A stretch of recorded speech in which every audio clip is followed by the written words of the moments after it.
What's the similarity between music and maths? Noise. A second of silence suddenly brings me back to the stage I was standing on.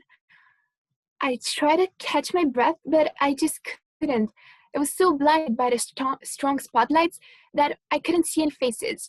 However, I could hear every whisper, as if all the vibration and the audience's emotion were gathered in my soul. I closed my eyes, yet again, waiting for the song to start. There was no more audience, no thoughts of fear.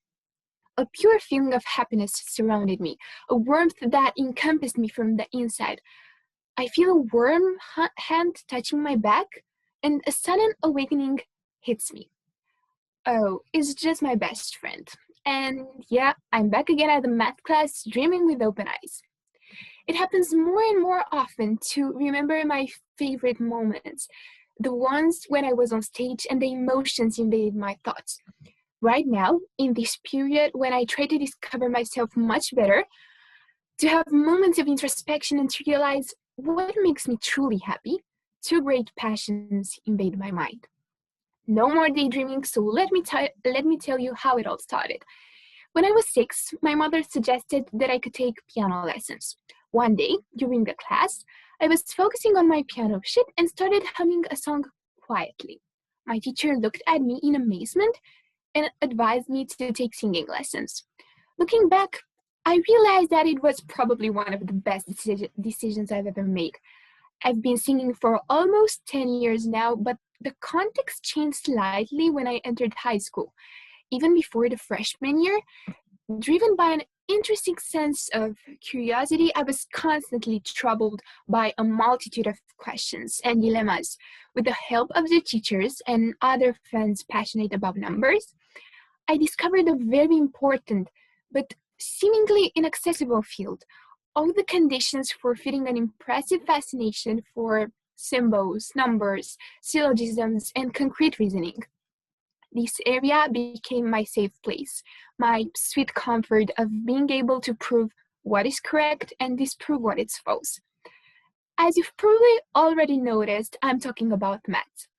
Starting at the mathematics computer science profile, the numbers seem to appear more often in my life. So I somehow felt compelled to pay more attention to this subject. Through algebra, analytical geometry, trigonometry, I finally felt that I could break out of the box that a black and white lenses had placed me in.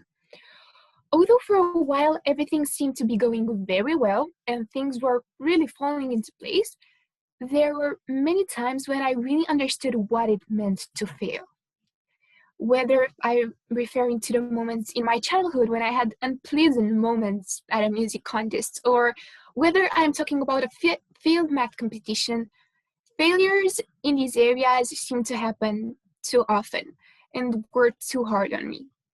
There were moments while participating in various competitions or music shows when, just for a short time, I happened to forget the lyrics or to have an emotional blockage on stage. I could no longer feel my hands or feet. My thoughts were countless, and all I felt was that I failed.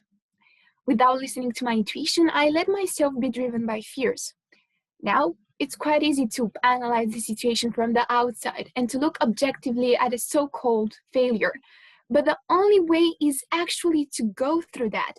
The quicker you fail, the faster you rebuild yourself. Usually, if things go too well, you get lost in your train of thought, so there is no need to fear. Just focus on finding a balance between your inner self and the things that make your heart beat faster. Once with age, my conceptions were slightly transformed. The fear of failure seemed so obvious. Without understanding that my mistakes should teach and not tear me down, I continued to have a perfectionist mindset and felt my anxieties even in times of stress during high school. Now, when I participate in the math contest, I feel protected under the constellation of numbers. I have finally realized that if you work hard for something, it's achievable. If someone would ask me that what I have learned from all these experiences and from both music and maths, I would tell them that for me, It's essential to see the world in its entirety, with its multitude of choices, to be inspired by everything around you, to give free rein to thoughts and imagination in order to discover windows to special worlds. Going back to the introspection from the beginning and reaching that paradox of daydreaming right during a math class, you're probably wondering, but what's the similarity between these two? Music involves creating patterns of sound, whereas mathematics is the study of patterns. Both require proper guidance and strong basics. I honestly believe that learning music improves math skills because, believe me, at some level, all music is math. Music theory has no axiomatic foundation in modern science, although some interesting work has recently been done in this direction. However, it's well known that elements such as rhythm, meter, and the tempo can be related to the measurement of time and frequency, offering analogies in geometry. Maths helps in reading music, and music helps us study and think. A bilateral relationship that can have incredible effects on the human psyche. I usually talk to people who tell me that they need total peace, complete silence around them when they focus on something. For me, everything is different. Every homework, every lesson, essay, or project is done while listening to music. Although it's already scientifically proven how much musical notes help us study and understand science in depth, I feel this every day. All those math homework, all those complicated problems come to life as I listen to my favorite song. Pythagoras once said, "There is geometry in the humming of the strings, there is music in the spacing of the spheres." That being said, I think that a special connection between these two passions is obvious in many ways. And I'm so happy because I learned how to combine them and enjoy my music theorem. In general, when I go out with my friends and have meaningful discussions with them or try to offer advice to each other regarding the areas that we will choose in less than 2 years, as we will soon graduate, I often remember how important is it to always follow your vision and your heart and do that activity that really fulfills you. Unfortunately, our educational system does not offer students a chance to broaden their horizons.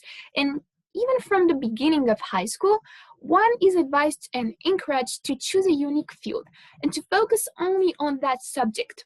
Whether you want to go to med school, to the law school, or to study at the architectural college, sometimes it can be difficult to have time to combine everything you like in different extracurricular activities because you have to stay focused on that long-awaited career.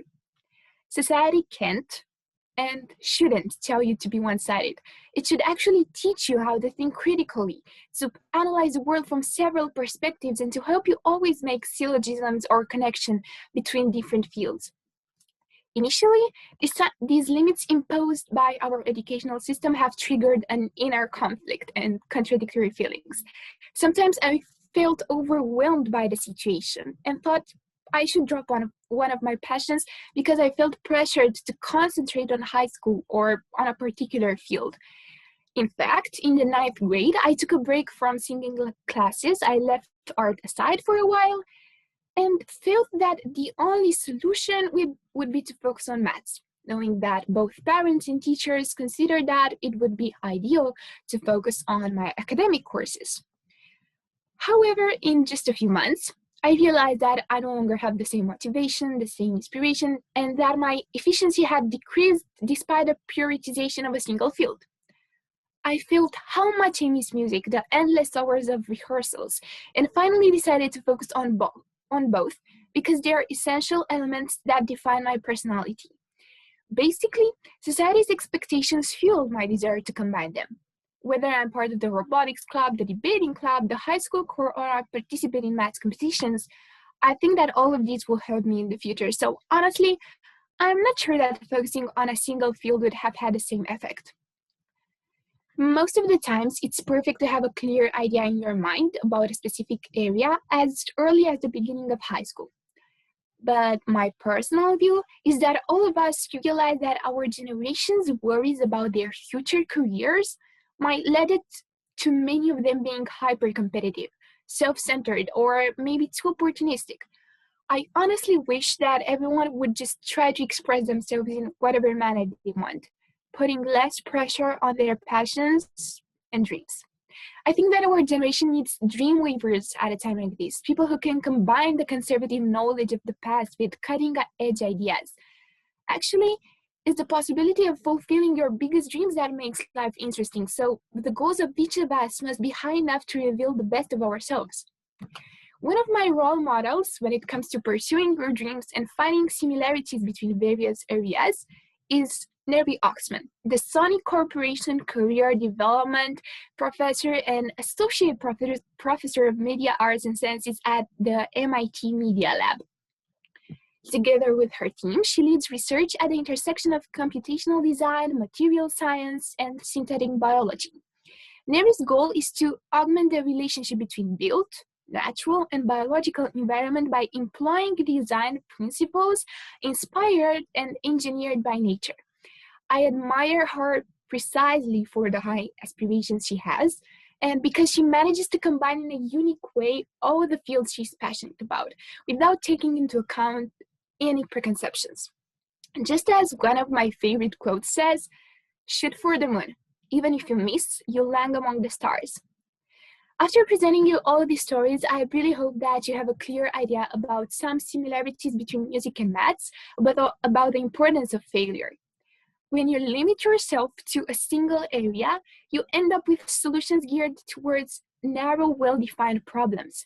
For me, music and mathematics are the passions that I want to follow regardless of the professional career I will have, because I know that I love to see the world from different perspectives. No matter what's going on, when I play music or do maths, it's rhythm, chemistry, and skill all related into a ball of amazingness. My name is Raluca Rusu, and I was here today to urge you to always pursue your passions, to have confidence in yourself, and to always discover the similarities between the fields that you're passionate about. Thank you.